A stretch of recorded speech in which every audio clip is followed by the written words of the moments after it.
great, bro. I mean, that one quote, what is it? You miss 100%. The shots you don't take. Exactly. Yeah, that's true.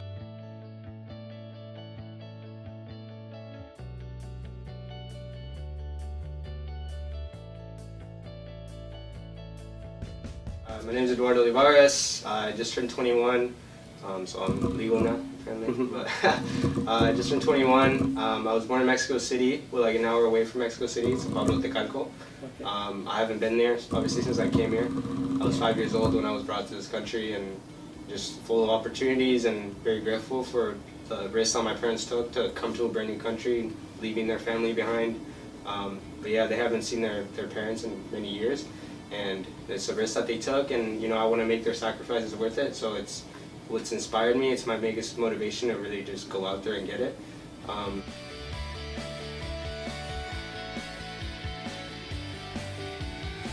So my dad's a welder and my mom is a seamstress. But ever since we got here, you know, they're always trying to do whatever they can to provide for the family. So whether it's, you know, hustling this, hustling that.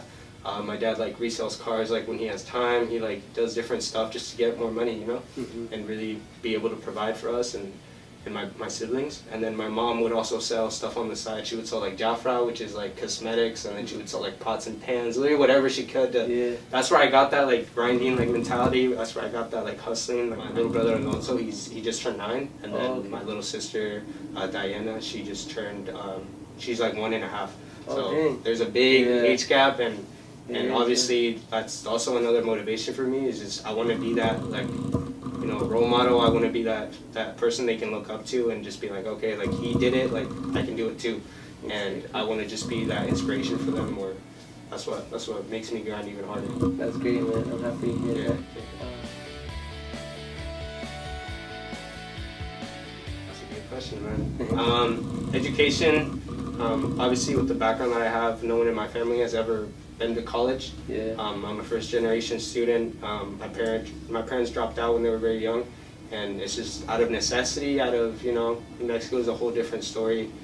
You're not giving the resources and, you know, the time that you can really excel in Mexico.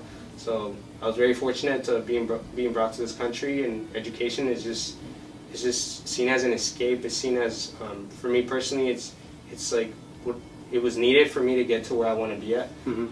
It's more than just, you know, learning. It's all the people that you meet and all these connections that you're able to build off of. But education is something that's very important. But yeah, that's what education means to me. That's a good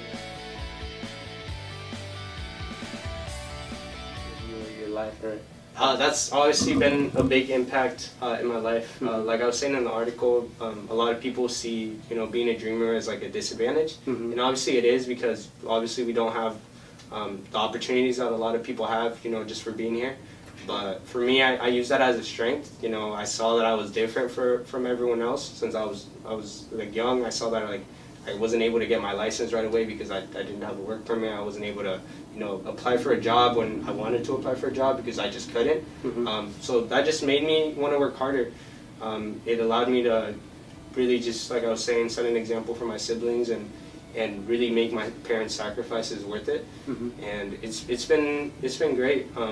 I obviously at one point I do want to be like a citizen here, but for now I think it's allowed me to grow a lot. And if I wasn't a dreamer, I don't know if I'd have the same motivation and same grind. So I'm very thankful for that. And yeah, it's just, you know, I always call Mexico my home, even though I'm from here, and Eugene community has been amazing. Like I'm Mexican, and I'm proud to be a dreamer.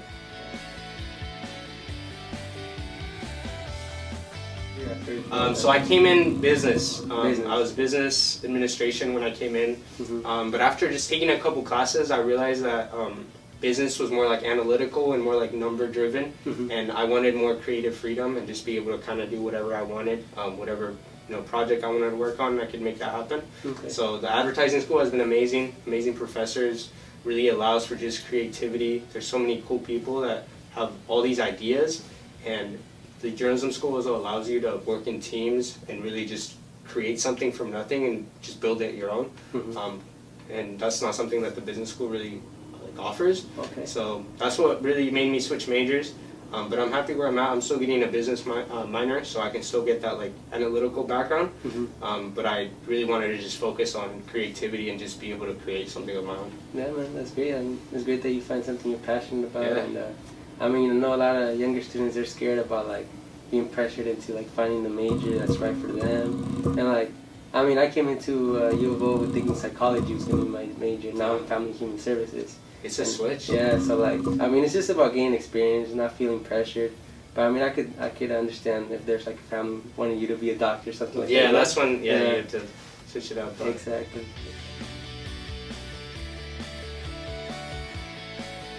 I think it's something that we touched on earlier, is just not being afraid to ask for help. Okay. You know, as we're young people, there's so much there's just so much knowledge that other people have, whether it's like another student in your class, whether it's like a professor, whether it's like a counselor, whether it's like a mentor.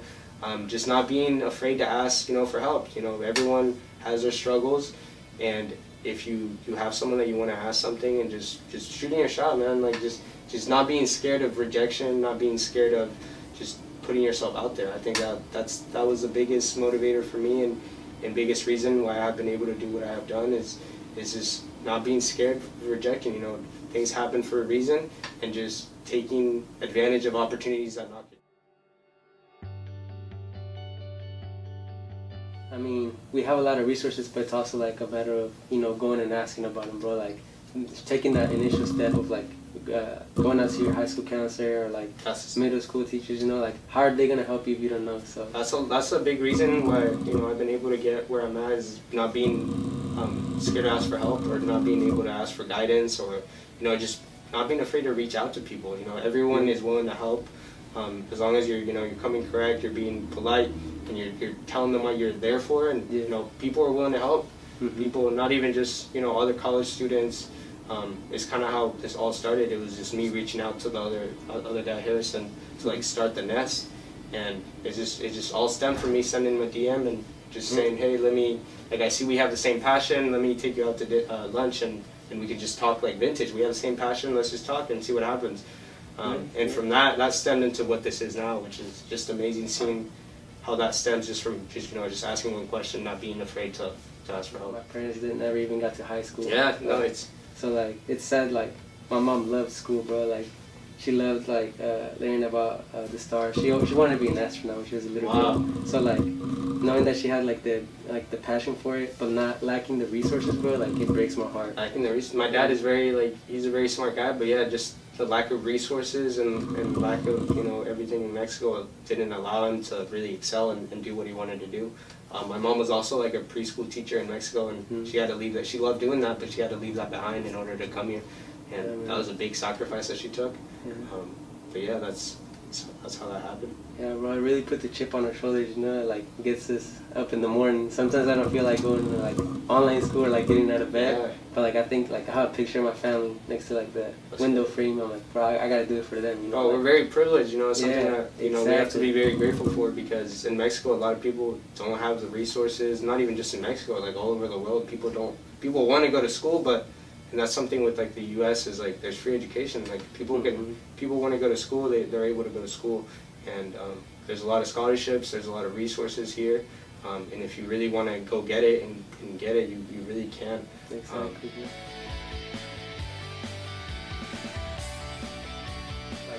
What is the nest? Yeah, so my brand, Bounce Back Thrifts, I started that my freshman year of college. That was like my own little thing. Before that, I always loved like going to thrifts. I just love like being able to find like unique pieces, like shirts like this is like a one-of-one shirt, like you won't be able to find this anywhere else. I love the fact that it was cheap. I love the fact that it was so cool, and just the trend of vintage was like on the come up. Like my freshman year, like vintage was like becoming to be cool and all that. So I just love going to thrifts and just finding stuff. Like it's like you're finding a little treasure. So before then, I would take my stuff at Portland and like sell them to the shops. Because I didn't believe in myself to just like start something on my own and sell it for myself. You know, I didn't have the platform. I didn't want to just like start an Instagram. And after going there, like on my way back, like after like 3 trips, I was just like, on the way back, I was just thinking like, why am I just like bringing this stuff here and letting them like make the money on it, you know, when I could be doing it myself. Yeah. And that's when I started to really take it seriously. I became like going to more thrift stores, trying to find a lot of inventory. And that's when I reached out to Harrison, and there's a street fair that happens on campus every year, the fall and the spring street fair. Yeah, I was there last year. Yeah, I saw your stand. Yeah, I remember I was looking through some shirts too. Yeah, that's how the nest started. In the long run, we plan on getting a physical location right next to the university. It's going to be on top of Red Rooster. We hope to sign that lease here in the next couple weeks. Okay. So I'm very excited to just be in there and really just, that's going to be the takeoff. Yeah. That's just having a spot next to campus. It's really going to allow us to really grow at a even faster rate that we're growing now. Yeah, bro, most definitely. I can just see it, like that street buzzing, bro. There's gonna be a lot of students. We're gonna get a lot of people. Yeah, most definitely, man. Yeah. That's amazing. I mean, you know, when parents come from like different countries, bro, they're gonna want to stop at your store, bro. All the athletes that come around, like even with like Hayward Field, the new field that just got built, like all the track people are gonna be coming from all over the nation. Exactly, and bro. And we really want to focus on, you know, the aspect of community.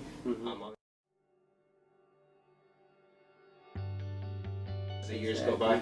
Yeah, bro, and like I know like it's gonna be like 1, 2, even more students out there. Just look at your story, bro, and they're gonna be inspired. Like me myself, I was inspired, bro. Appreciate it, man. So you're gonna like that's the thing, you know, like we can create so many sparks around like the world, bro. Like we just gotta let the message be heard. Yeah. Very grateful, you know. I've had a lot of people just reach out and let me know that they were inspired by my story. And for me, that was the main purpose when doing this story, because a lot of people that I knew like didn't even know I was a dreamer. And they were like surprised. They were like what? Like you're a dreamer? Because it's not something I really talk to like openly. I feel like although I'm not like ashamed of it or anything like that, I don't like people like, you know, like putting me in a box just for being a dreamer. Yeah. So it's not something that I express freely, but I came to the realization that, you know, there's a lot of other dreamers out there, and if I'm able to do this as a dreamer, what's stopping them from doing it? So I wanted to be that inspiration, you know. If that, you know, inspired them at least a little, that's what I wanted. And as long as, you know, we keep growing and we have this community, it's just gonna keep going from there. Yeah, man. I mean, thank you so much for opening up with your dreamer, bro. Like that's deep, bro. Like thank you. That's too personal. So we really like on behalf of anyone as well, we appreciate you. Thank you, man. Appreciate it.